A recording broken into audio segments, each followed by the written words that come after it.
Ravi Prakash Siliconandhra hospital Kuchipudi super speciality వైద్య సేవలు పూర్తిగా ఉచితం. వాయువ్య మధ్య బంగాళాఖాతంలో ఏర్పడినటువంటి అల్పపీడనం కాస్త క్రమేపీ బలపడుతూ పెను వాయుగుండంగా రూపం దాలుస్తుంది. అందులో భాగంగానే అది ప్రస్తుతం మాత్రం పూరికి సమీపంలో 70 కిలోమీటర్ల దూరంలో కేంద్రీకృతమైంది. దాని కారణంగా ఇటు ఛత్తీస్గఢ్, ఒడిశాతో పాటు ఆంధ్ర, తెలంగాణలో కూడా విస్తారంగా వర్షాలు కురుస్తున్నాయి. శ్రీకాకుళం జిల్లాలో గత 2 రోజులుగా కురుస్తున్న వర్షాల కారణంగా నిన్న మొన్నటి వరకు సెలయేరులను తలపించే నాగావళి, వంశధార, బాహుదా, మహేంద్ర తనయునికి ఈరోజు వరద పోటు వచ్చింది అనడానికి వస్తున్నటువంటి ఈ వరద మనకు తార్కాణంగా నిలుస్తుంది. 2 రోజులుగా కురుస్తున్నటువంటి వర్షాలు అంటే జిల్లాలో మాత్రమే ఈ వర్షాలు కురుస్తున్నాయి. కాకపోతే ఇది నదీ పరివాహక ప్రాంతాలు ఒరిస్సాలో కనుక వర్షాలు కురిసినట్టయితే నదులకు మాత్రం వరద ప్రమాదం పొంచి ఉందని ఇప్పటికే ఇరిగేషన్ అధికారులు స్పష్టం చేస్తున్నారు. ప్రస్తుతం నాగావళి నదిలో మాత్రం ఇన్పుట్ 4700 క్యూసెక్ మీటర్లు కాక అవుట్పుట్ కూడా నారాయణపురం దగ్గర యథేచ్ఛగా నదులకు విడిచిపెడుతున్నారు. మరోవైపు చూసుకుంటే కనుక వంశధార నదిలో కూడాను తక్కువ అంటే సుమారు 40,000 క్యూసెక్ ఇన్పులో కాగా ఆ 40,000 క్యూసెక్ను కూడా గొట్టా బ్యారేజ్ దగ్గర నిలుపుదల చేశారు. కాకపోతే ఇప్పటికే కుడి ఎడమ కాలువల ద్వారా సాగునీరు అందించడానికి చేసిన ప్రయత్నంలో రిజర్వాయర్ ఖాళీ కావడం, బ్యారేజ్లోని నీటి మట్టం తగ్గడంతో తలుపులన్నీ మూస్తున్నారు. వరద ప్రమాదం కానీ పొంచి ఉంటే 22 గేట్లు కూడాను 1 సెంటీమీటర్ ఎత్తి మరీ కూడా దిగువకు విడిచిపెట్టే పరిస్థితి. వరద ప్రమాదం పొంచి ఉంది. ఒరిస్సా అధికారులు ఇచ్చినటువంటి సూచనల మేరకు ఆ పరివాహక ప్రాంతాల్లో కనుక వర్షాలు కనుక విస్తారంగా కురిస్తే ఆ ప్రభావం శ్రీకాకుళం జిల్లాలోని గొట్టా బ్యారేజ్ వరద రావడానికి సుమారు 24 గంటలు పడుతుంది. ఈ 24 గంటల వ్యవధిలోనే గొట్టా బ్యారేజ్కి సంబంధించిన తలుపులు ఎత్తి దిగువకు విడిచిపెట్టాలా, లేకపోతే కుడి ఎడమ కాలువల ద్వారా నీటిని విడిచిపెట్టడంతో ప్రస్తుతం 3 టీఎంసీల నీరు సామర్థ్యం ఉంది. 9 టీఎంసీల నీరు అక్కడ స్టాగ్నేట్ కావాల్సింది. మరోవైపు చూస్తే కనుక ఇటువంటి పరిణామాలు చోటు చూసి నేపథ్యంలో విస్తారంగా జిల్లాలో కురుస్తున్నట్టు వర్షాల కన్నా జిల్లా యంత్రాంగం అప్రమత్తమైంది. నదీ పరివాహక ప్రాంతాలతో పాటు ఇటు తీర ప్రాంత మత్స్యకారులు ఎవరు కూడా వేటకు వెళ్ళొద్దని చెప్పి ఆదేశాలు జారీ చేశారు. మరోవైపు చూస్తే ఏదైతే ఈ వర్షాలు ఎడతెరపుగా కురుస్తున్నాయి, మరోవైపు వాతావరణ కేంద్రం కూడా సూచన జారీ చేసింది. భారీ నుండి అతి భారీ వర్షాలు కురిస్తే 60 నుండి 70 కిలోమీటర్ల వేగంతో గాలు వీస్తున్న ఉద్దేశంతో జిల్లా యంత్రాంగం మాత్రం స్కూళ్ళు, విశ్వవిద్యాలయాలు అన్నీ కూడా సెలవు ప్రకటించింది.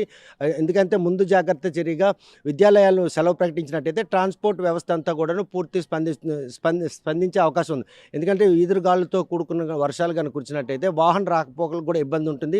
వస్తున్నటువంటి ఈ పునిముప్పు ఏదైతే ఉందో ఈ వాయుగుండం పూర్తి తీవ్ర రూపం దాల్చి అదే కనుక ఛత్తీస్గఢ్, ఒరిస్సా మధ్య కనుక తీరం దాటినట్టయితే ఈదురుగాలులతో కూడుకున్న భారీ వర్షం కురిసే అవకాశం ఉన్నట్టయితే మాత్రం నదీ పరివాహక ప్రాంతాల్లో విస్తారంగా వర్షాలు కురిసి నదులకు మాత్రం వరద వచ్చే ప్రమాదం ఉంది.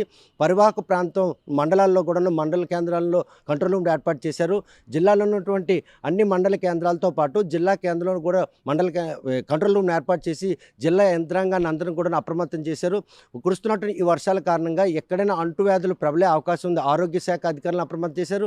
మరోవైపు ఈదురుగాలులతో కూడుకున్న భారీ వర్షాలు కురిసే అవకాశం ఉంది. విద్యుత్ శాఖ అధికారులు కూడా అప్రమత్తం చేశారు. ఇది కాకుండా ఇరిగేషన్కి సంబంధించినంత వరకు కుడి ఎడమ కాలువల ద్వారా శివారు భూములకు నీరు అందించాలన్నటువంటి జిల్లా యంత్రాంగం చేసిన ప్రయత్నంలో ఇప్పటికే శివారు భూములకి నీరు అందించడం జరిగింది.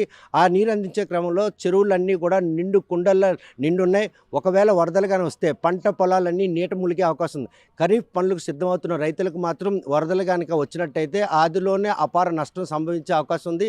11 మండలాల పరిధిలో విస్తరించిన తీరంలో కూడాను చేపల వేటను నిషేధాజ్ఞ చేయడంతో పాటు పోర్ట్ కలింగపట్నం బీచ్లో మొదటి ప్రమాద హెచ్చరిక కూడా జారీ చేశారు.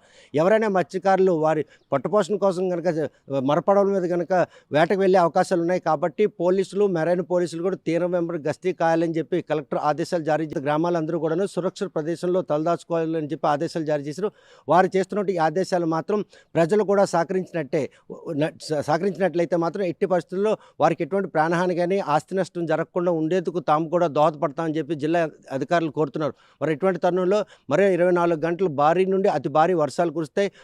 ఈ వాయుగుండం కనుక తుఫాన్లుగా రూపుదాల్చి అదేవిధంగా పూరి అంటే వాతావరణ కేంద్ర అధికారులు ఇచ్చినటువంటి సూచనల మేరకు పూరి, ఛత్తీస్గఢ్ మధ్యన కనుక తీరం దాటినట్టయితే ఆయా రాష్ట్రాలకు మాత్రం పెనుముప్పు పొంచి ఉంది.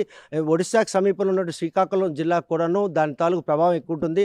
జిల్లా వ్యాప్తంగా విస్తారంగా వర్షాలు కురిసినప్పుడు కూడాను నదుల్లోకి వరద వరద వచ్చే పరిస్థితి లేదు. కాకపోతే ఈ నదీ పరివాహక ప్రాంతం అంతా కూడా ఒడిశా భూభాగం మీద ఉంది. అక్కడ కనుక విస్తారంగా కొండలు ఉన్నాయి. ఆ కొండల్లో కనుక వర్షం పడితే ఒక్కసారిగా నదులకు వరదలు వచ్చే అవకాశం ఉంది. ఎందుకంటే వంశధార నదికి మాత్రం 50 క్యూసెక్ మీటర్లు దాటితేనే మొదటి ప్రమాద హెచ్చరిక చేస్తారు. అదేవిధంగా 80,000 క్యూసెక్ మీటర్లు దాటితేనే నాగావళి నది కూడా మొదటి ప్రమాద హెచ్చరిక జారీ.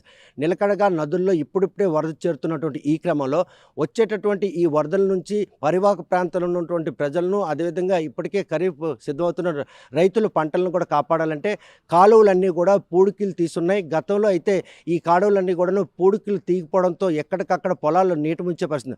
ప్రస్తుతం పడుతున్నటువంటి ఈ వర్షాలకే పూడికలు తీత కారణంగా నీరు ఎక్కడ వచ్చిన నీరు అట్టే కిందకి వెళ్ళిపోయే పరిస్థితి ఉంది. అదేవిధంగా వరదలు కనుక వచ్చినట్టయితే కుడి ఎడమ కాలువని మూసేసి వట్టా బ్యారేజ్ దగ్గర ఉన్న 22 తలుపులను కూడా ఎత్తివేసి వంశధార నదికి సంబంధించిన నీటిని మాత్రం దిగువకు విడిచిపెట్టడం జరుగుతుంది. నారాయణపురం ఆనకట్ట దగ్గర కూడా తలుపులు ఎత్తున్నాయి. ఎందుకంటే సాగునీరుకి అందించాలన్న ప్రయత్నంలో వారు చేసిన ప్రయత్నంలో ప్రస్తుతం నీరు అందుతుంది. ఈ వరదలు కనుక వచ్చిన సంకేతాలు ఒడిశా అధికారులు ఇచ్చినట్టయితే జిల్లా ఇరిగేషన్ అధికారులు అందరూ కూడా అప్రమత్తంగా ఉన్నారు. మరో 24 గంటల్లో భారీ నుండి అతి భారీ వర్షాలు కురుస్తాయని ఉన్నటువంటి సూచనలు ఉన్నటువంటి నేపథ్యంలో జిల్లాలో ఉన్నటువంటి పాఠశాలలు, కళాశాలలు అన్నీ కూడా సెలవు ప్రకటించారు. అధికారులందరూ కూడాను తమ తమ విధుల్లో నిమగ్నమై ఉన్నారు. వస్తున్న ఈ పెనుముప్పు నుండి జిల్లా ప్రజలను ప్రాణాలు కాపాడడానికి, అదేవిధంగా ఆస్తులు, రైతులకు సంబంధించిన పంటలు కాపాడే అగ్రికల్చర్ అధికారులు అందరూ కూడాను వ్యవసాయ రైతులందరికీ సూచన చేయాలి. ఏవైతే పంట పొలాల్లో నీళ్ళు ఉన్నాయో అవన్నీ కూడా దిగువ విడిచిపెట్టాలి. ఎందుకంటే నీట మునిగిన పంట పొలాలను పరిరక్షించాలంటే నీరు మాత్రం నిల్వ ఉండకూడదు. వారికి కూడా సూచన చేయాలని జిల్లా కలెక్టర్ ఆదేశాలు జారీ చేశారు. ముఖ్యంగా ఆరోగ్యానికి సంబంధించినట్టు పారిశుద్ధ్య కార్యక్రమిక పనులు మాత్రం యుద్ధ ప్రాతిపదికన చేపడుతున్నాం. ఎక్కడ కూడాను వ్యాధులు ప్రబలే అవకాశం లేకుండా ఉండేందుకు వైద్య ఆరోగ్య శాఖ సిబ్బంది క్షేత్రస్థాయిలో అందుబాటులో ఉండాలి.